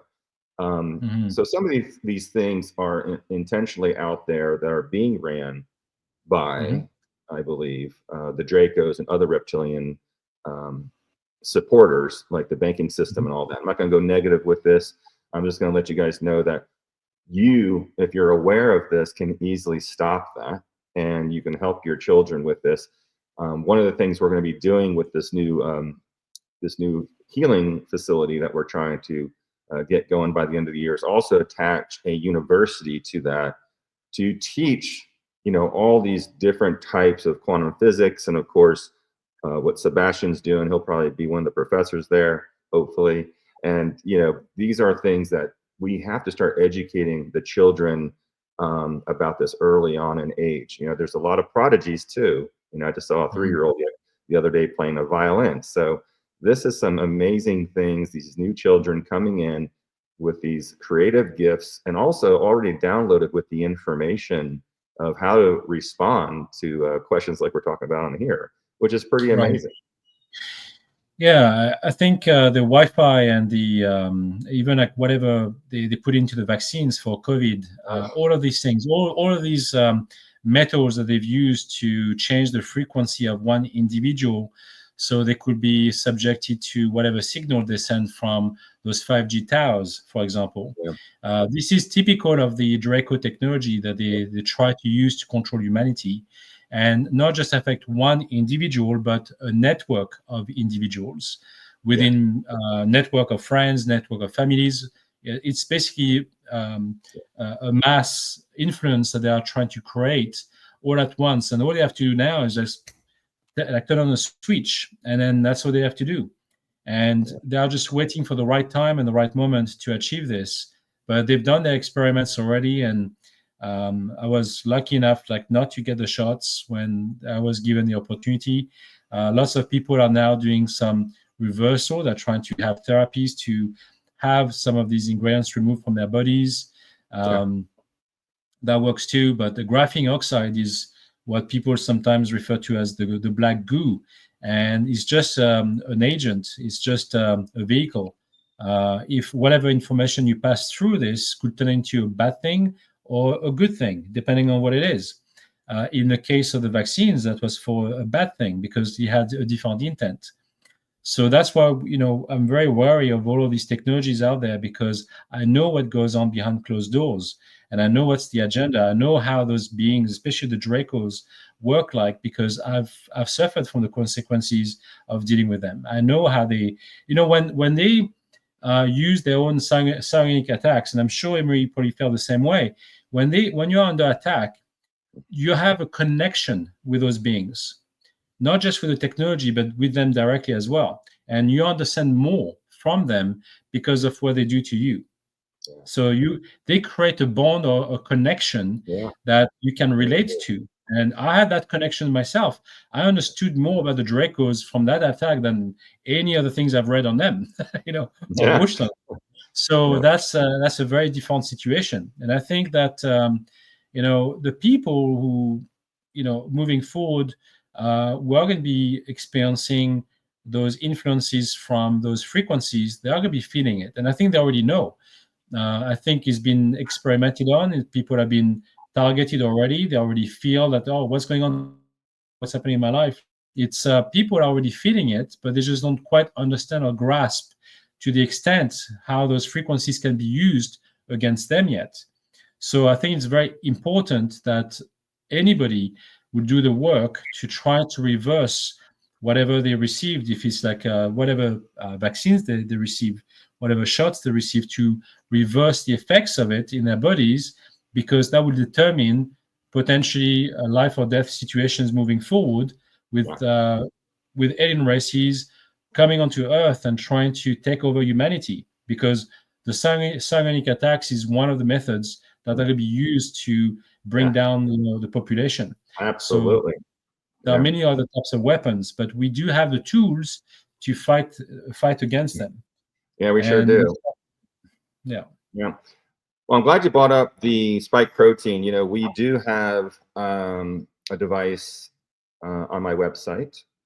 It's a quantum foot bath, has nothing to do with water, has to do with radio frequency. And we were able to eliminate the spike protein within a couple days, just 15 minutes a day, doing so before and after blood tests and stuff. For those of you who have people that have had the inoculation, you can use it on your whole family. It's something that's going to stay with you for a long time. It does come with a full bottle of Nano Blue, by the way, Nano Blue, which also helps, fight these infections and parasites and viruses and stuff. You can read about that online. One of the other things that are really important, since Sebastien mentioned it, we talk about the 5G, 3G, they've got 6 and 7G coming out. We do have the quantum emerald green. For a lot of you on here, if you have taken it, you can leave your comments. This uses calentrazines from jellyfish from the Marianas Trench and other areas of the ocean that have these scintillating lights. So this does glow. If you put like a black light to it or something, and it brings light into the DNA, and it forms. So what we're doing is it's not only helping correct the DNA, it also, of course, has nano zinc and all the other colloidals in there. You can look it up on the website. I'm sure Cameron will post it here in a second. And these things help. Now, it's not 100% blockage, Sebastien, of this. I'm going to send you some. I'm going to have to get your address and give you some samples to try it out, because you're going to love it, and you can remote view it as well. This, forms these covalent bonds, and it's more of a subatomic. It is in the 4-state plasma water, by the way, how we make it. And what it does is it's not only correcting the DNA, but it's putting frequency, photonic frequency in there to kind of cancel out the 5G, 6G, 7G, Wi-Fi, signals that are coming in, because now they're using those signals, and I know Sebastien knows a lot about this, to implant people with disease. It's already been shown now. You probably look it up online. They're using radio frequencies like FM stations to transmit viruses and bacteria and parasites and stuff. This has been a long time going on with scalar in photometry and energy beam weapons, where if we want to kill someone, we would give them cancer, maybe Right. one that won't respond to chemoradiation. Of course, we are, Darla, that's all we deal with is cancer patients all the time. So some of this stuff is something you might want to look on the website for the quantum foot bath. The other thing is we have an amazing scanning device that I developed. It scans over 2.2 million frequencies. It's based off early Rife technology and also the technology from the Russians, the Germans, and the Chinese, which we have purchased frequencies from them to put them in one unit. These units we're trying to, we had Daniel Brinkley and Michael Herrera met with RK representing our team about our solutions and also about the technology. I can't tell you who in political government is already using this stuff, unfortunately, but what I can say is these scans are very important because when we scan the body, and you don't have to be present, it's nonlinear. We can use a hair sample, a fingernail sample, or just your picture, like Sebastien does when he's looking at something, and we measure the photons coming out off of that. Just like the James Webb Telescope measures a planet very, very far away just through the picture. The photons are recorded now in the molecules and the atoms about everything gives off a different frequency. So we were able to do that with all the countries and all the labs with all these diseases, and we can scan you all the way down to the DNA, RNA, and chromosomes to see if you just got it because you had a trip to Mexico, or maybe you were born with this. It's a very deep, deep scan. And this scan takes us, we do it takes about 8 hours. We do it at night while you sleep. Like I say, you don't need to be present. And then it takes us 7 days because we have about 1,800 pages we have to review with the docs and everyone. So we review that, and then we call you back up, and then we go over it with you. It usually takes 2 or 3 hours. And then we do another destruct scan where we go in and we get the top 10, 100 things that the ailments that are causing the problems that you might have. Well, it could be arthritis, it could be Lyme disease, it could be cancer. What we found out is everything that is responsible for disease is parasites, viruses, and bacteria. Right. Cancer cells are actually trying to fight the overgrowth of these things, trying to protect you. Just throwing that out there because I know we're going to probably go over that. We also have another new product. It's called the Nano Oceanic. I don't know if you see that. Mm-hmm. Nano Oceanic solution. This is a totally different solution. It's not we don't have it on the website yet. If you're interested, just go ahead and we'll be up on the website here in another week. You can write into cosmicmarket3@gmail.com if you're interested. That's a mix of the Nano Blue. Aquafarine Nano Blue is methylene blue with the Nano Zinc and 100 other things. You can look it up online with crystals and everything, how we program it holographically, imprinting this. And then we have another product that I was asked, I know my wife Darla has many different things that goes on. She's a different kind of extraterrestrial for sure. And so I made her a drink, and this new drink's coming out. It's called Starla. And of course it is pink.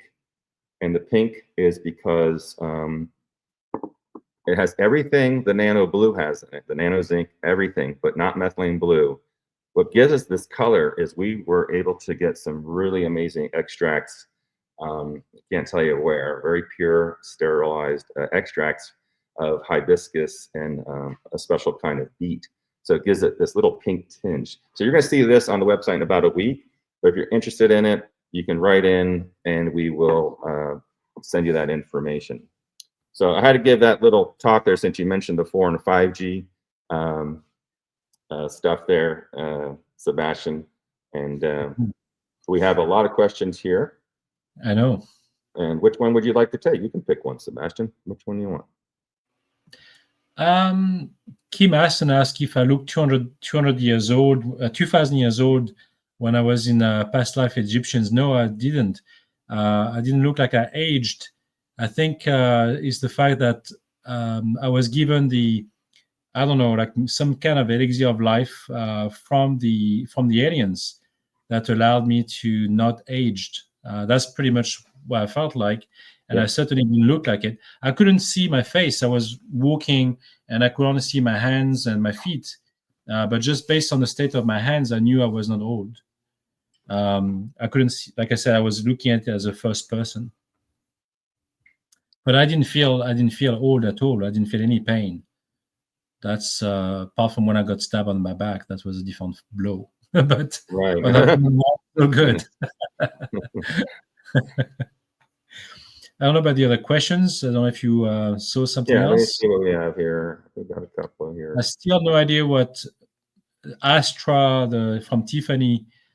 Oh yeah, I was don't know gonna- what that means. Yeah. She said no Question for idea. Sorry, no Sebastien. worries. Okay, well, I guess she didn't know. What advice does Sebastien have on activating, improving the telepathic gift we all seem to have, yet not often use? But before he answers that, just so you know, this does have enzymatic capabilities, and we've taken X-rays of the pineal gland with people that are on the nano blue, aquaferrin nano blue, which it decalcifies that pineal gland, and also other harmful, chemicals in the body and metals. And a lot of people are having, of course, more. The dreams are so vivid, and they're now able to balance in that hypnagogic state that I know Sebastien and I do all the time. But what do you do, Sebastien? What would you tell someone? What to like the question says, Enhanced telepathy. I don't know. We heard about the telepathy tapes from Ty Dixon. I think that's a very good example on how non-verbal autistic children can automatically becoming telepath, and they do remote viewing like no one else. Like they are natural in their condition. They can see so many things.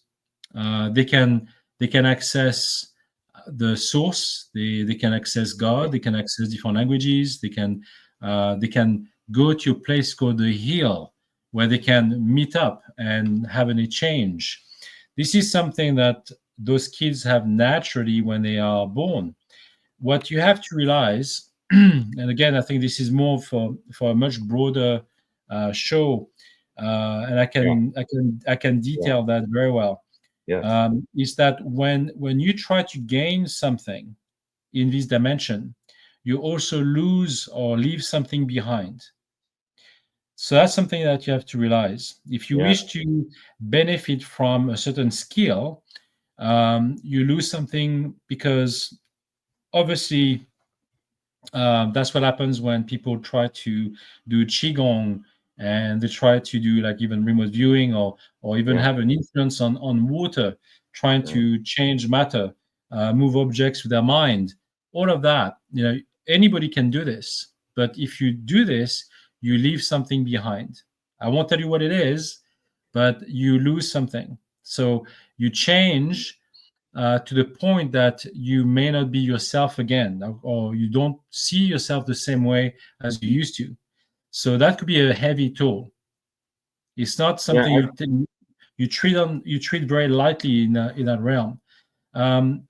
Just from my own experience. Okay, so I had my own experiences. It completely, radically changed my life, but I lost my wife over this.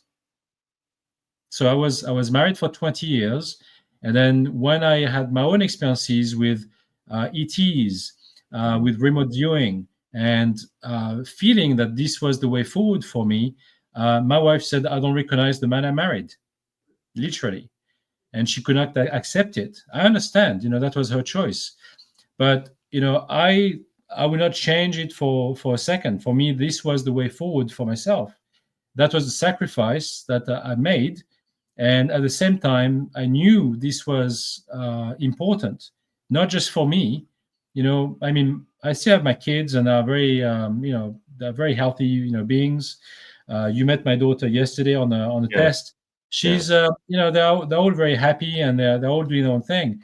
Wonderful. Yes. It's just that, for me, it was so important. And now I'm in a much better situation or relationship with my ex-wife, because she understands now from remotely what I've become and how important my message is. Well, at the time, she could not understand it, and she could not embrace it.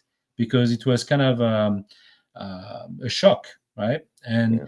but for me, I had no other way around. Like, this was my journey, and that's where I had to go. And that's again the sacrifice that you do when you step onto something that's so different and so new. I was just a businessman making money. That's what I was. That's what I cared about. And then all of a sudden, all of these things happened to me in my life, and I can't just discard it. I could have. I could have Yeah. said, forget this, put it aside. I just couldn't. I just You're had called to to. duty. Called to duty, Sebastien. Yes, You're it was a called. call of duty. I had to move forward with it, and I Yeah, don't regret. I'm glad you brought that up. People need to hear that. I get a lot of inquiries about relationships on the website, and I just want to let everyone know that everyone's at their own level of awareness and understanding consciously, and there are going to be a lot of changes for you for those relationships this year coming forward, and it is in the best interest, the best service for you, whatever that is, whatever happens. And I think like Sebastien, it's a really hard thing. When I first came forward 10 years ago, I said 8 years ago, I said I'd never come forward, never ever. I came forward. If you guys seen episode 1 season 1 of Cosmic, you can see me shaking in my boots there, because I was going to be killed. I was targeted for assassination. So that really took all the edge off, and all the assassination attempts disappeared within months, and all the threats. And it is something, and I lost a lot of family members and a lot of good relationships, because back then, you didn't have CNN talking about Tic Tacs. It was just me coming forward saying all this stuff. And it's fantastic now, because all the new media the last 3 or 4 years is validating everything I said 8 or 10 years ago. Yes. I can't remember. I think it was 8 years Same, ago. same with me too. Yeah, I'm Yeah, exactly the same boat. Like, I've lost friends too over this experience, because in the business world, I had friends who were like lawyers and accountants and doctors, and all of these guys were not interested to listen to aliens and my experiences, and I lost those relationships, like going out for dinners with them, just because they could not see it happen. And now every day they're being bombarded with like UFO footage on CNN or whatever, because it's happening all over the place, and having those drones seen in New Jersey and all of that. Like, they don't understand it, but they are now opening up yeah. to these new possibilities because they have no choice. Yeah, I've lost I lost business partners, and I had 21 corporations at the time. I was very wealthy at the time, making about $36 million a year. My companies were coming about 120 million a year. And because I went forward and talked like this, the partners didn't want to be associated with a business partner that talks about extraterrestrials. And that was it. I lost. I walked away from it and lost it at the same time, because it was a great awakening to understand what's really important and why you're really here. And a lot of you people listening to this know that you guys are in that same position. So you do have to make a decision. What do you want to do? Are you going to have a life of service, educating or doing whatever, your job is, or is it going to be a service to you only? So the most important thing is, even all my patents I have, all of our service medically to help humans and animals around the world. And moving forward, it's the same thing. Everything I develop, I don't develop widgets to help you cut paper now. I make things that change people's lives forever. And that's the most important thing that I want everyone to take home, is how Sebastien said, you have to, you're on that tightrope, and you got to make a decision now what's going to happen. And I hope you guys make the right decision. Yeah, exactly. I think learning about telepathy is one question that leads to other questions or other skills that you wish to learn. And if you wish to go on that journey, you have to be prepared to sacrifice something along the way, because it does come at a price. Nothing comes for free. And so if anyone is willing to learn, I'm not discouraging anyone to get there. I'm just saying that this carries a cost that you have to be willing to sacrifice to move forward. And doesn't matter in which shape or form it takes, it's reality. That's what I'm Right. saying. Yeah, that's a great way to put it, Sebastian. You know, Mhm. it is. It's something that it's not easy. It is painful, and I would go back and do the exact same thing again. I wouldn't change Exactly. anything in And my life same for because me. if I made any different changes, people always ask, "Would you go back and change this, Emery? Would you go back and do that?" I said, "No, I wouldn't, because if I did that, I wouldn't be right here, right now, talking to you." So Exactly. that's important to me where I'm at now in this great space with this ascension going on and meeting people like Sebastien, and which is a gift. So, you know, once in a lifetime, people like this come into your lives and you can learn from them. And that's the other thing is I learn from every being on this planet. Every day I Mhm. wake up, whether it's the dogs or the birds outside or whatever. And then being part of, you know, of course, Cosmic Disclosure on Gaia TV, the #1 show still to this day on Gaia TV. Thank you very much. No matter what you hear out there. And it's fantastic because, you know, I get to interview all these amazing people that are out there, and I learn so much and establish great bonds with people and understand, you know, we're all going through tough times, and it's like this fantastic amusement park. One of the extraterrestrials told me one time, they said, you know, the best way to put it, Emery, is that Earth is the Disney World of the universe. That's right. And they said there's so many races on that one planet and so many life forms. It's not normal out there. You know, that's a whole nother episode, right, Sebastian?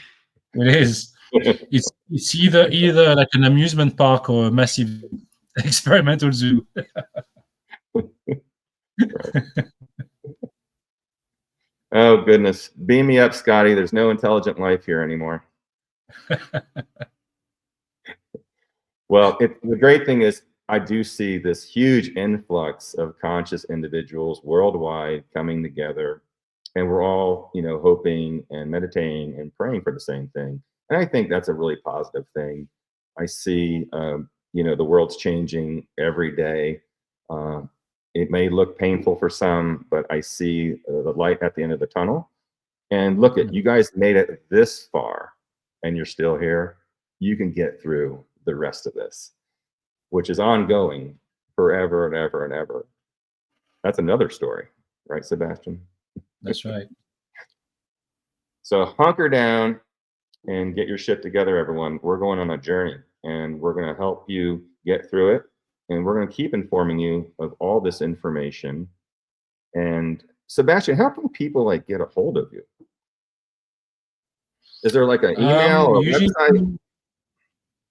usually through Facebook. I did provide an email, which was, I believe, Sebastien, so SEBASTIEN underscore classified, I believe, yes, at proton.me. So PROTON.me. That's how people can reach out to me by email. Okay, excellent.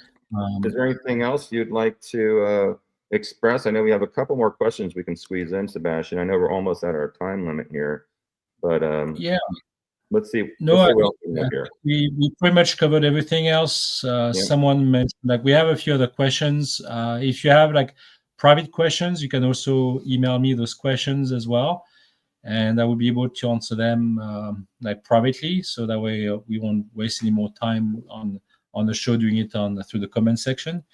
That way, you know that you get your answer from me at some point. excellent. Emery, you're open to the same thing. It looks like with your email too. So Yeah, I just typed it in there. If you want to type yours in there so people have it, that'd be great. Um, okay. well, I want to thank #1 Sebastien Martin for coming on here on a Sunday and doing this. I think, Sebastian, we should do some more. I think we I should. agree. There's a lot I of people agree. here with a lot of great questions, and we have a lot to talk about, Sebastian, to everyone. Yeah. So I think, you know, like I said, thanks so much for being on here. Cameron, Commander Salamander, thank you as well. And I want to thank all the people who signed up. You're showing great support for us so we can keep these things going. The monies go directly to the people here and Sebastien and myself, and keep the team going here. You know, it's quite an elaborate team we have, and it's all out of pocket for me. So I appreciate you guys signing up for this. Please spread the word, and please leave your comments below on these messages. You can, if you have people that do still want to see it, they can purchase it on the website emerysmith.co. I know Cameron will have that up there probably tonight or tomorrow, and there'll be a link that people can still purchase it and watch it. And I want to say thanks again for everyone being part of this.